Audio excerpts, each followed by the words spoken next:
할렐루야! 여러분이 있는 상하이, 중국뿐만 아니라 한국에서 또 저 멀리 말레이시아에서, 조호바루에서, 베트남에서, 미국, 캐나다까지 세계 여러 지역에서 오늘 같은 영상으로 예배드리는 우리 친구들 모두 반갑습니다.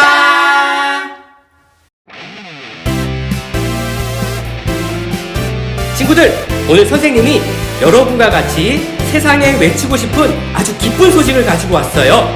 어떤 소식인지 우리 큰 소리로 외치며 찬양해 볼까요? 예수 예수 부활하셨다. 모두 기뻐 기뻐해.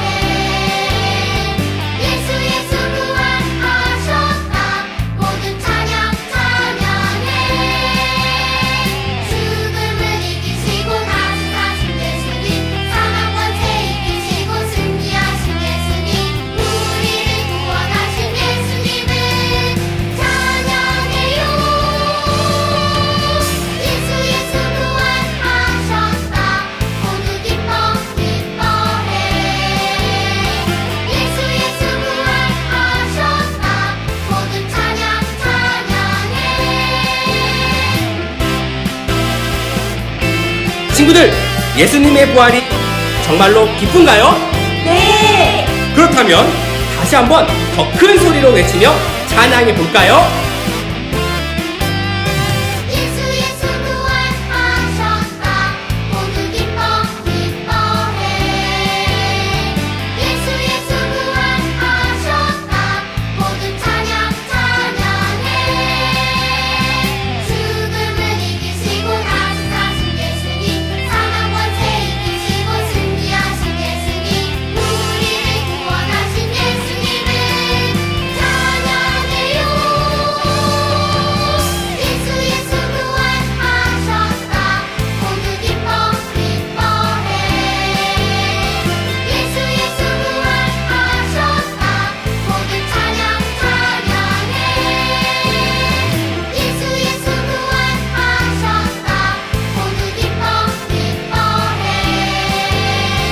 예수 예수 부활하셨다. 모두 찬양 찬양해. 예수 예수 부활하셨다. 모두 찬양 찬양해.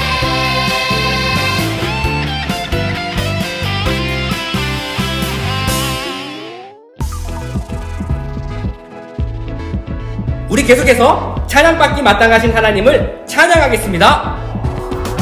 할렐루야, 우린 하나님을 찬양하는 일이 선함이요, 찬송하는 일이 아름답고 마땅하도다.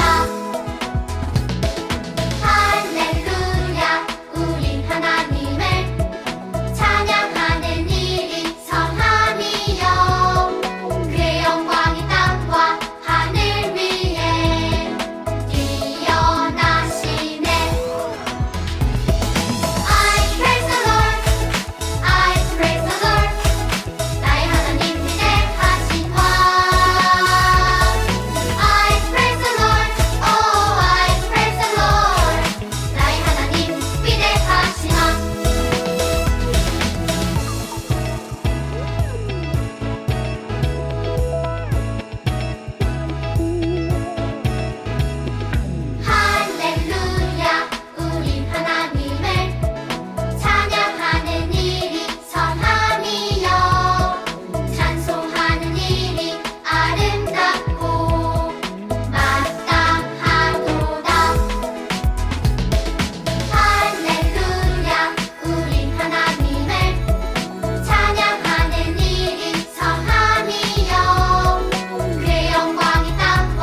안녕 친구들. 고난주간 일주일 동안 예수님의 고난을 생각하며 잘 지냈나요?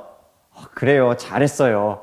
한 주간 예수님의 고난을 생각하며 믿음으로 지낸 친구들 너무너무 축복해요. 예수님께서는 지난 한 주간 고난당하시고 금요일에 십자가에 달리셨어요. 그리고 3일 뒤 바로 오늘 주일날 아주 놀라운 일이 일어났어요. 어떤 일이었죠? 바로 예수님이 부활하신 것이에요. 그래서 오늘을 부활주일이라고 해요.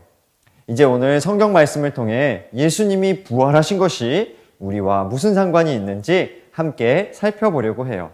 화면을 잠시 멈추고 성경 말씀을 찾아주세요. 고린도전서 15장 20절에서 22절 말씀입니다. 자, 준비되었으면 함께 큰 목소리로 읽어볼까요? 준비, 시작! 그러나 이제 그리스도께서는 죽은 자들 가운데서 다시 살아나 잠자는 자들의 첫 열매가 되셨습니다. 죽음이 한 사람을 통해 온 것처럼 죽은 자들의 부활도 한 사람을 통해 옵니다. 아담 안에서 모든 사람이 죽은 것 같이 그리스도 안에서 모든 사람이 생명을 얻게 될 것입니다. 아멘.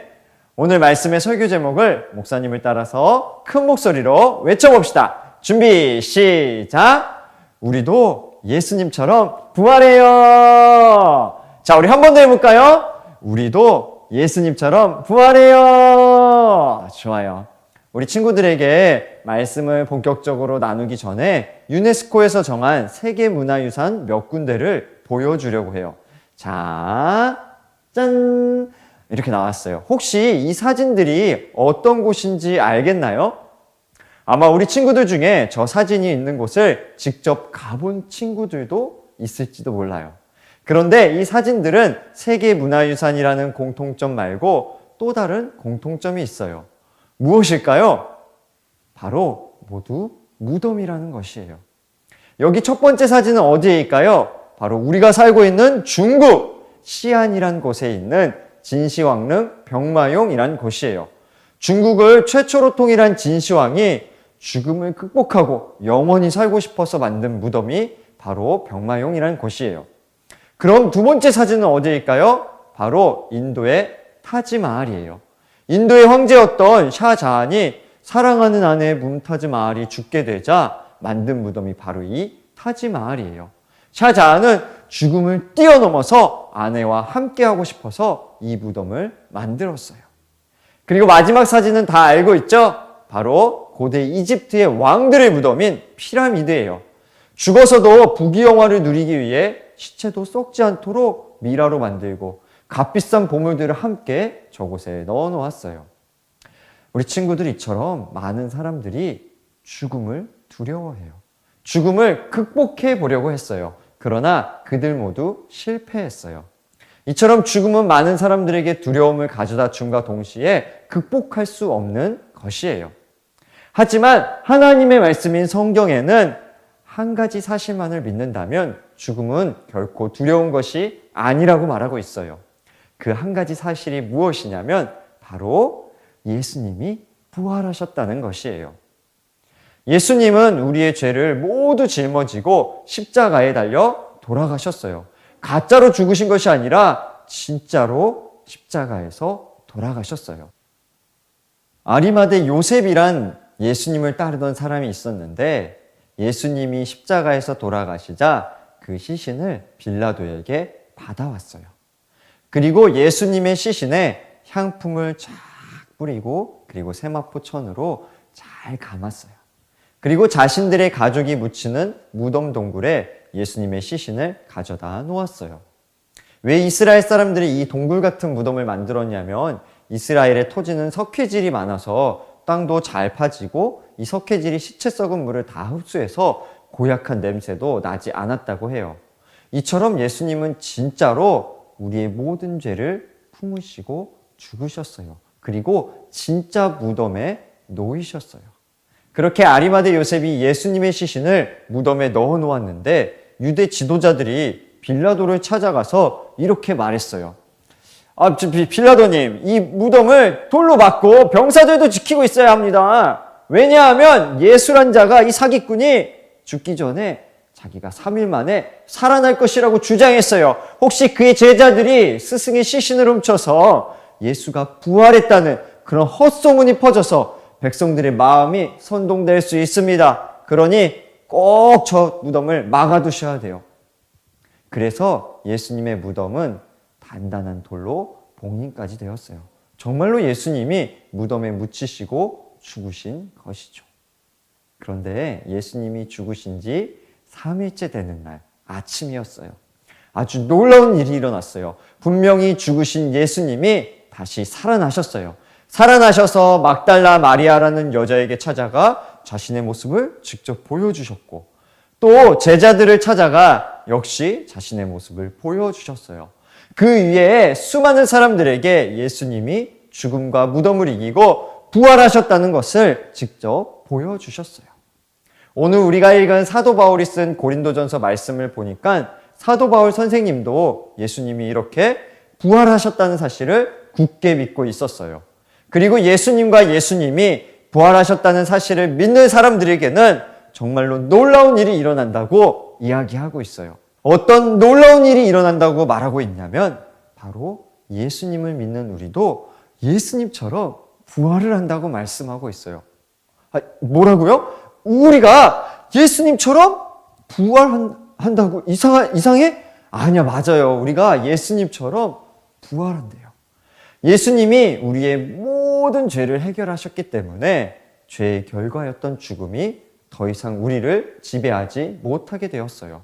그래서 우리도 죽음을 이기고 예수님처럼 부활하여 영원한 생명을 누리는 사람들이 되었어요. 영원히 하나님과 함께 살아갈 수 있는 놀라운 선물을 받은 사람들이 된 것이에요. 그래서 예수님을 믿는 사람들은 많은 사람들, 대단한 왕들조차 두려워하는 그 죽음을 두려워하지 않을 수 있어요.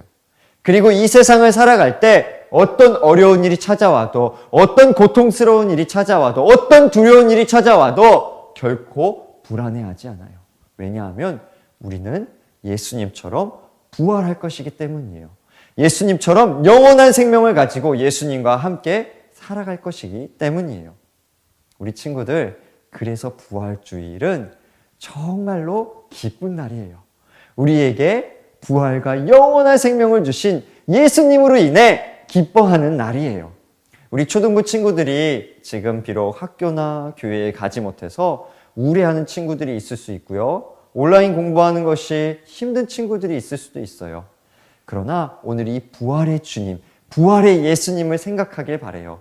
예수님으로 인해 즐거워하고 기뻐하는 우리 모든 초등부 친구들이 되기를 주님의 이름으로 축복합니다. 그래요. 우리 그 부활의 예수님을 믿음으로 그렇다면 함께 고백해 볼까요? 자, 화면을 보고 준비, 시작! 부활의 예수님으로 인해 언제나 기뻐할래요. 좋아요. 우리 한 번 더 해볼게요. 한 번 더 큰 목소리로 외쳐볼게요. 부활의 예수님으로 인해 언제나 기뻐할래요. 아멘. 그래요. 특별히 부활주일에 이 기쁨을 누리기 위해서 특별한 챌린지에 한번 도전해 보세요. 지금 이 영상 예배를 다 마치고 가족들과 함께 부활주일 활동을 해주세요. 같이 엄마 아빠와 계란도 한번 마트에 가서 사오고요. 그리고 계란을 한번 삶기도 해보세요. 그리고 함께 계란을 다양한 방법으로 예쁘게 꾸며주세요. 예수님의 부활의 의미를 담아서 꾸며주세요. 그러면서 예수님이 부활하셨어요 라고 외치며 가족들끼리 계란을 한번 서로 주고받아 보세요. 그리고 가능하다면 예수님을 모르는 이웃이나 우리 친구들에게도 전달해 보세요. 예수님이 부활하셨어요. 오늘이 정말 기쁜 날이에요. 이렇게 말이에요. 그렇게 부활주일 활동한 동영상이나 사진을 우리 선생님들께 보내주세요. 멋지게 부활의 기쁨을 누리고 나눈 친구들에게 이번 주도 역시 선생님들이 기쁘게 찾아가서 선물을 전달해 주려고 합니다. 모두 그렇게 기쁨이 넘치는 부활주일을 보내기를 축복해요. 자, 그럼 우리 두 손 모으고 무릎 꿇고 함께 기도하겠습니다. 하나님 감사합니다. 부활하셔서 영원한 생명을 우리에게 주시니 너무 감사합니다. 또 예수님이 부활하셨다는 멋진 믿음을 주셔서 감사합니다. 이 믿음 가지고 평생을 당당하게 살아가게 해주세요. 기쁘게 살아가게 해주세요. 우리 친구들의 가정이 예수님으로 기쁨이 넘치게 해주세요. 특별히 아직도 코로나로 인해 고통받는 수많은 사람들이 있습니다. 부활의 예수님 찾아가 주셔서 그들에게도 영원한 생명을 허락해 주세요. 그리고 예수님, 교회의 친구들도 너무 보고 싶고 함께 예배드리던 시간들이 너무 그립습니다. 우리 상하이 한인연합교회가 어서 함께 모일 수 있도록 도와주세요. 예수님의 이름으로 기도합니다. 아멘.